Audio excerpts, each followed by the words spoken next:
Shah, Barakatah Yahweh, Barakatah Yahweh, Barakatah Yahweh Shah.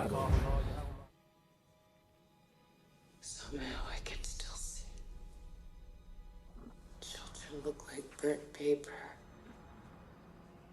Black. Not moving. And then the blast wave hits them.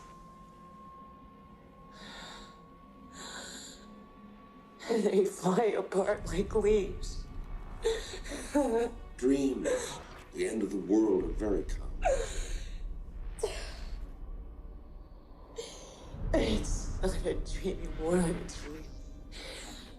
I know the date it happens. I'm sure it feels very real to you. On August 29th, 1997, it's gonna feel pretty fucking real to you, too. Anybody not wearing 2 million sunblock is gonna have a real bad day, get it? God, you think you're safe and alive? That, and it's hard for me to even say this stuff. I don't even know how to feel. I got a headache right now. I had a dream that America was in a great deal of trouble. It seemed like it was some sort of judgment. And all of the countries was surrounding America, every last one. And they all had their nuclear missiles pointed at America. And everybody was just standing there staring at the missiles. Like the missiles were so close, getting ready to, hit us. And the people was like trembling, like in fear. They didn't know what to do, so they just stood there. The two countries that was leading all the other countries was China and Russia. China and Russia. And then they made a point to all the other countries that told them to shoot off their missiles. So all the missiles shot off and everything vanished. Some people survived, but majority of the population died. Now this is the dream that I had. The people that made it, that was still alive, they end up dying by the radiation, the chemicals from the missiles. And the only people that survived were the people that was chosen by the Most High. And they had like some sort of symbol or mark on their foreheads. They were covered. The chemicals, the radiation did not impact them. The impact by the missiles did not impact them. They were totally well and thriving. They were certainly covered. And I woke up. But I've been feeling like this and for several days, I think like a week now. I just want to know if anybody else has been feeling like this. I don't mean to ramble, I truly want to know. I know something's going on. I haven't forgot about CERN and all the things that they're doing with that. But things are changing drastically. And just let me know in the comments. All right, Shalom. All praise to Yahweh, Bahashem, Yahweh Shai. Double honor to the apostles and elders of Great Millstone. And this video is going to be entitled, He Had a Dream of Nuclear Destruction, or Nuclear Destruction Dream. Response, Nuclear Destruction Dream. And in the beginning, you saw this video, short video of this Jake, which is short for Jacob, meaning Israelite. This Israelite brother had a dream of the nuclear destruction. Now notice, he used the words Most High. All right, he used the words Most High in his video. So obviously he knows he's an Israelite, but also notice to you brothers and sisters out there, although he knows he's an Israelite, he had no idea what's going on as far as his dream with the nuclear destruction. So that shows us that he was from some congregation who has no idea about the nuclear destruction. He doesn't seem to know a lot. So maybe he's new, or he just, who knows. Anyway, dream was pretty interesting. I just want to kind of get a few scriptures in regards to it. All right, he did mention that he saw nuclear destruction. He mentioned a few things, and I wanted to go into a quick video about it. So first, let's establish that in the Bible, there is a such thing as nuclear destruction.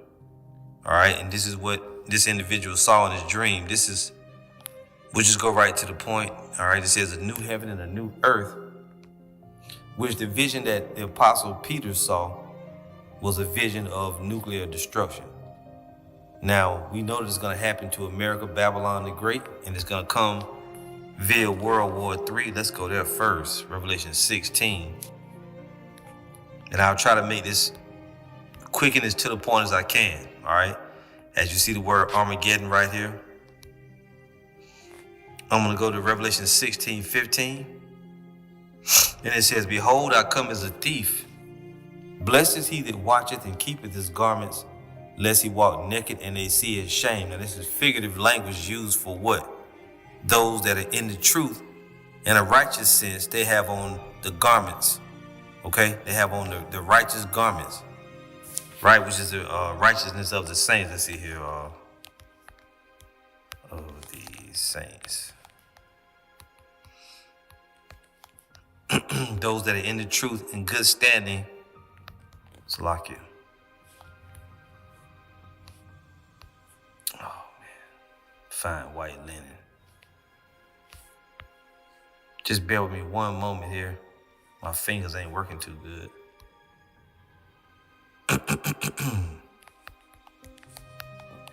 Fine white linen. So this is Revelation 19:8. It says, and to her was granted that she should be arrayed in fine linen, clean and white. For the fine linen is the righteousness of the saints. And the saints are who? The Israelites. Also, and it's talking about the Israelites that are in the truth, and those that are of the elect in the truth. A wedding garment. Let's get one more here. All right, so this one is Matthew 22. It says, and when the king came in to see the guests, he saw there a man which had not on a wedding garment. And he saith unto him, friend, how camest thou in hither not having on a wedding garment? And he was speechless. Now in this parable, the wedding, right? And let's read verse 13. Then said the king to the servants, bind him hand and foot and take him away and cast him into outer darkness. There should be weeping and gnashing of teeth. All right, so the point is the wedding garment was what? The wedding garment is the righteousness of the saints. This is when you in the truth, you following the truth and you're of the elect. An individual that's got on a spotted garment is somebody that's still, living after the ways of the world, still in sin. Okay, let's read that again. Matthew 22:11. And when the king came in to see the guests, he saw there a man which had not on a wedding garment. And he saith unto him, friend, how camest thou in hither not having a wedding garment? And he was speechless. And obviously he had on another garment, which was spotted. Okay? So going all the way back, Revelation 16, Revelation 16 and verse 15. It says, behold, I come as a thief. Blessed is he that watcheth and keepeth his garments, lest he walk naked and they see his shame. And when the individual is found naked, what is that? You're still in sin. You're still committing iniquity. And really, to be honest, you're not of the elect. The wedding feast is when the Savior is reunited with his bride. His bride is the elect. Only they have on the wedding garment. So if you're found without a garment and you're naked, that means you're not of the elect. Verse 16, and he gathered them together into a place called, in the Hebrew tongue, Armageddon. You see, so Armageddon is going to happen. And then let's keep going. Let's jump down to around about verse 18.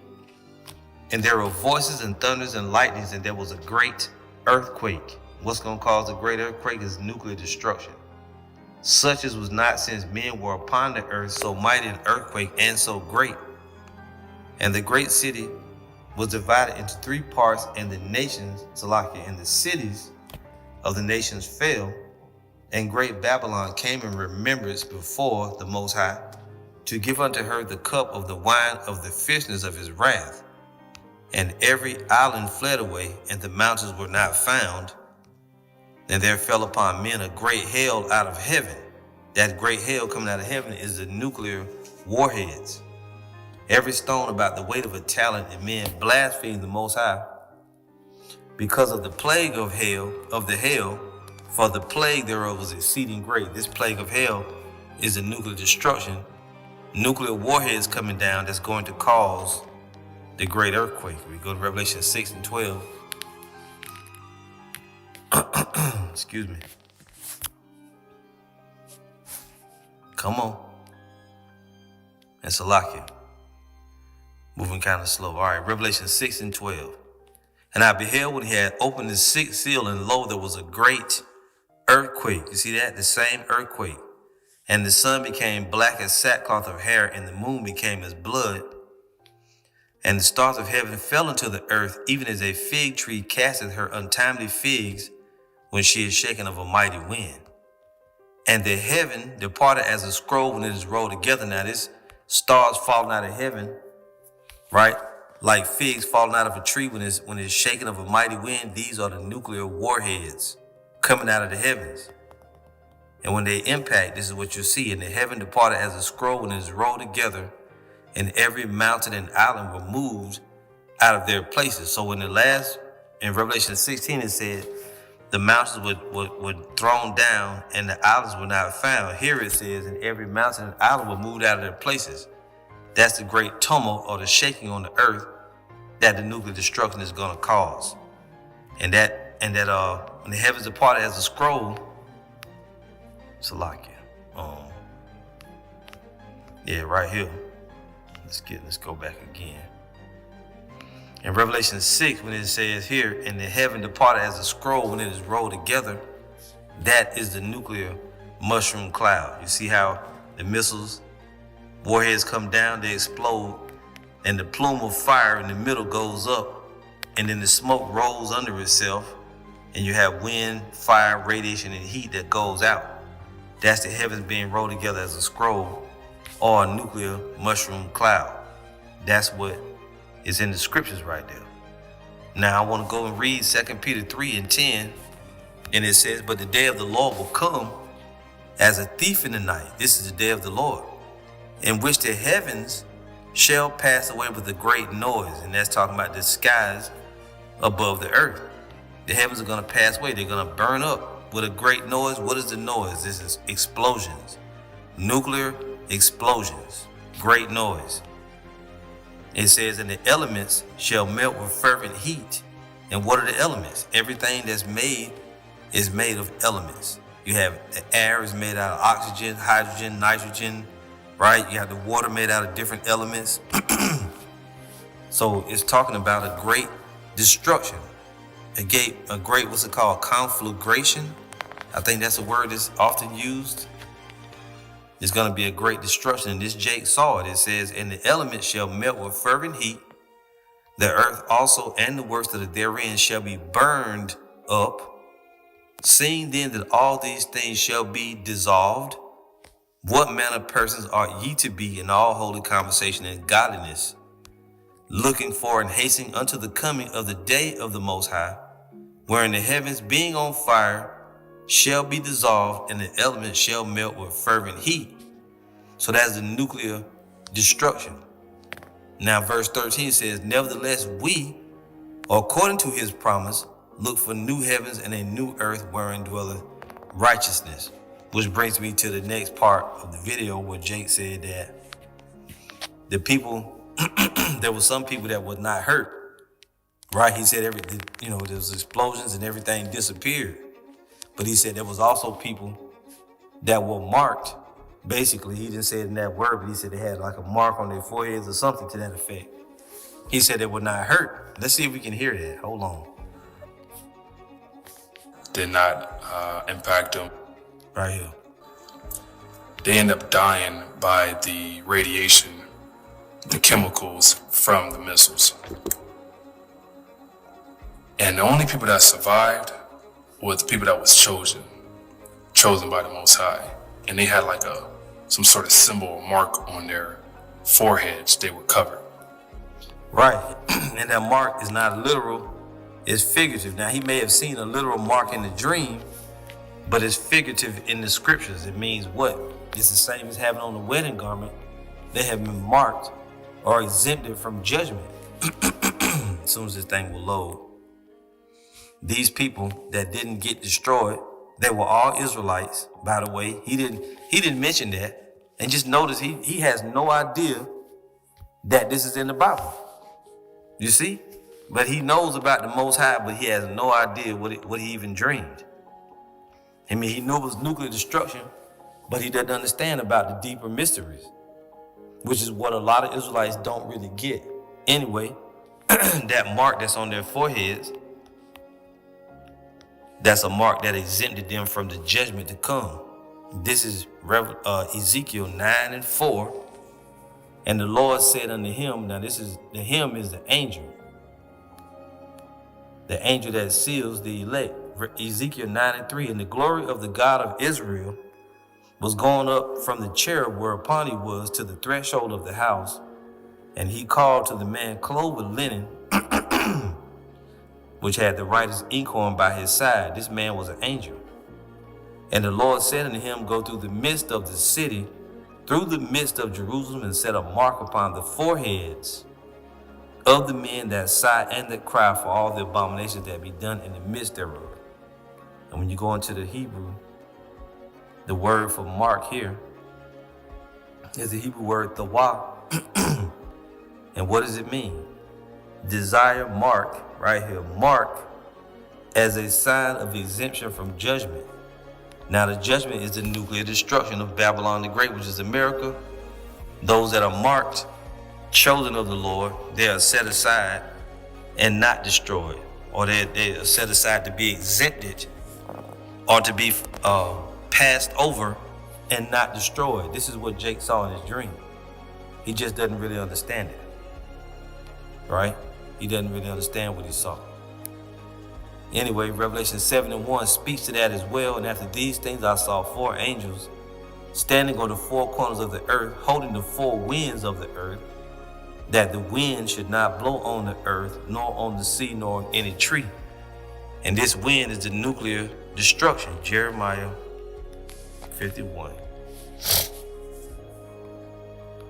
Jeremiah 51 verse 1, thus saith the Lord, behold, I will raise up against Babylon and against them that dwell in the midst of them that rise up against me a destroying wind. Now, when you read this Jeremiah 51, sometimes when it says Babylon, it's speaking of old, ancient Babylon, and sometimes it's prophesying of in the future, which is Mystery Babylon, which we know Mystery Babylon is America, Babylon the Great. Okay? So this destroying wind is speaking of in the future, America, Babylon the Great, or Mystery Babylon, because ancient Babylon was not destroyed by a wind. So here, the angels are told to hold back that wind. Revelation 7:2, and I saw another angel ascending from the east, having the seal of the living God. And what is this seal? It's going to be put on the foreheads or in the minds of the chosen elect of the Heavenly Father. Let's go real quick. Those that are not going to be hurt by the judgment that's been exempted. This is Revelation 14:1. And I looked, and lo, a lamb stood on the Mount Zion, and with him 144,000 having his father's name written in their foreheads. Not on, in. How is it in their foreheads? It's in their minds. And these men taught it to the rest of the elect.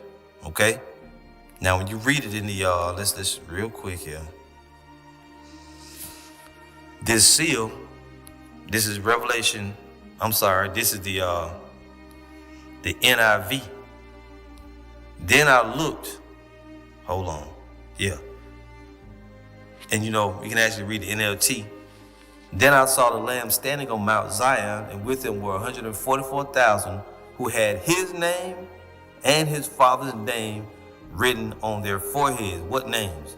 The name of the Savior and his father. Yahweh is the Most High. Yahweh Shai is his son. Yahweh Bahashem, Yahweh Shai. That is the seal. How do you learn the seal? You learn it through the preaching of the truth. You got the wedding garment, you in the truth, you do the righteousness of the saints given to you by the Lord, and you're of the elect. NIV, then I looked, and there before me was the Lamb standing on Mount Zion, and with him 144,000 who had his name and his father's name written on their foreheads. So you must know the names. No more arguing, no discussion. You have to know the names. And if you don't, okay. If you say you don't have to know, no problem. We'll see how far you get. That is what was written on the foreheads, which is, it was really figurative. It wasn't literal. You're not going to see the Most High and the Son's name carved in your foreheads. It's in your mind. You know the names. It's in your spirit, right? You know the names of the Father and Son. That's what it is. And we read in Ezekiel that mark is exemption from judgment, but that was parabolic, figurative. Verse 3 says, to start back at 2, and I saw another angel ascending from the east, having the seal of the living God, and he cried with a loud voice to the 4 angels to whom it was given to hurt the earth and the sea, saying, hurt not the earth, neither the sea, nor the trees, till we have sealed the servants of our God on their foreheads. And this is why we preach the gospel now, right? Because that time is going to come. Now, when we're reading this in Revelation 11, now what this Jake saw, he just saw the nuclear destruction come and everything was disappeared, right? Everything was destroyed, but the people, right? Some people died from the nuclear destruction itself, others died from the radiation, but the ones that were chosen, which were the ones with the mark, right? The exemption from judgment, they didn't die. But he didn't see them get beamed up. And that's how you get saved from being destroyed. You get beamed up. Revelation 11 and 12. And they heard a great voice from heaven saying unto them, come up hither. And they ascended up to heaven in a cloud. We just went over this last night. The cloud is a chariot. And their enemies beheld them. All those that are not the elect are going to see the elect get beamed up. Then what happened? And the same hour, soon as they went up into the chariots, in the same hour was there a great earthquake. Now we read about the great earthquake in Revelation 16 and in Revelation 6, which is the nuclear destruction. In the same hour was there a great earthquake, and the 10th part of the city fell, and in the earthquake was slain of men 7,000. The 10th part of the city is the FEMA zones 1 through 10, which America is divided up into. If you don't believe it, go to a FEMA map, and there are 10 FEMA regions divided up, the way America is divided up into 10 FEMA regions in Roman numerals. You don't believe me? Look it up. That's what it's speaking of. All 10 FEMA zones were destroyed, and in the earthquake was slain of men 7,000. The 7 here is completion. So everybody in Babylon the Great was destroyed, and the remnant were affrighted and gave glory to the God of heaven. That's when the brother saw those that were chosen, they wasn't even hurt. Nothing happened to them. They didn't get hurt at all. Right? He said, I don't know if he used the word prosper, but they was good. And this is what you see when you read here in a couple of verses, Revelation 2 and 11, he that hath an ear, let him hear what the Spirit saith unto the churches. He that overcometh shall not be hurt of the second death. What is the second death? The second death is the nuclear destruction.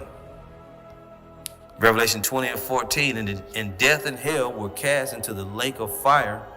This is the second death. The second death is when what? The lake of fire is caught on fire, which America, Babylon the Great is not on fire yet, but when it becomes lit on fire from the nuclear destruction, then it will become the lake of fire. And this is the second death. Now 2 and 11 says, he that hath an ear, let him hear what the Spirit saith unto the churches. What churches? It was the 7 churches of Asia Minor, which today represent the elect of the Israelites. He that overcometh shall not be hurt of the second death. Who was those that overcame? Those that were marked, exempted from judgment, which were Israelites. When this Jake said he saw the chosen, nothing happened to them. They were perfectly fine. That's what he saw. You see? Revelation 20 and 6 says, blessed and holy is he that have part in the first resurrection. That's when the Savior comes back. The dead and the anointed shall rise first. Then we which are alive and remain shall be caught up together with them in the clouds. That's the first resurrection. They got beamed up into the chariots. The dead came. They was raised up. They got beamed up into the chariots. See? That's what we read in Revelation 11. And they heard a voice saying, come up hither. Blessed and holy is he that hath part in the first resurrection. On such the second death hath no power. What's the second death? The nuclear destruction. The first death was the great flood on the earth. The second great death, the great flood was during Noah's time, Noah's ark. The second great death is what? Or the second death is the nuclear destruction of Babylon the Great. On such the second death hath no power, but they shall be priests of the Most High and of the Anointed, and shall reign with him 1,000 years. You see that? So that's what it is. And that's the elect. Now those that are not the elect, Revelation 21:8, but the fearful and unbelieving and the abominable and murderers and whoremongers and sorcerers and idolaters and all liars shall have their part in the lake which burneth with fire and brimstone, which is the second death. So what's the fire and brimstone going to come from? It's going to come out of the nuclear warheads. They're going to set America on fire. It's going to burn. The elect is going to be taken up into the chariots of the Lord, beamed up into the heavens to be saved, because they were marked, exempted from judgment. And the rest of Babylon the Great is going to burn, and all those sinners, non-elect Israelites and other nations, are going to burn in the fire, which is the second death. And that's what Jake saw in his dream. All right, so we'll leave it right there. All praise. And you know what else? I want to read this one too, Jeremiah 50:14, because dude said he saw the nations getting their missiles ready. Jeremiah 50:14, put yourselves in array against Babylon round about, all ye that bend the bow, shoot at her, spare no arrows, for she has sinned against the Lord. You see that? So that's all the nations gathering their missiles, getting ready to shoot them on America, Babylon the Great. I also got Revelation 17. Let's go down here to the bottom. Revelation 17:16, it says, and the 10 horns which thou sawest upon the beast, these shall hate the whore. The 10 horns represent what? NATO and the EU. You see, that's part of the Roman Empire, which America is part of it too. But America is that great whore. These shall hate the whore, and shall make her desolate and naked, and shall eat her flesh, and burn her with fire. That's the nations gathering their missiles together. For the Most High have put in their hearts to fulfill his will, and to agree, and give their kingdom unto the beast. The beast is what? America, it's NATO and the EU. The Roman Empire, the whore that sits on the back and steers that beast is America. And give their kingdom unto the beast, until the words of the Most High shall be fulfilled. And the woman which thou sawest is that great city which reigneth over the kings of the earth. You see? So who reigns over the kings of the earth? America, Babylon the Great. So that's what the brother saw. He saw people getting destroyed, the nuclear destruction, but he saw those that were chosen. That was the elect of the Israelites with the mark on them. See you soon, Lord willing. All praise.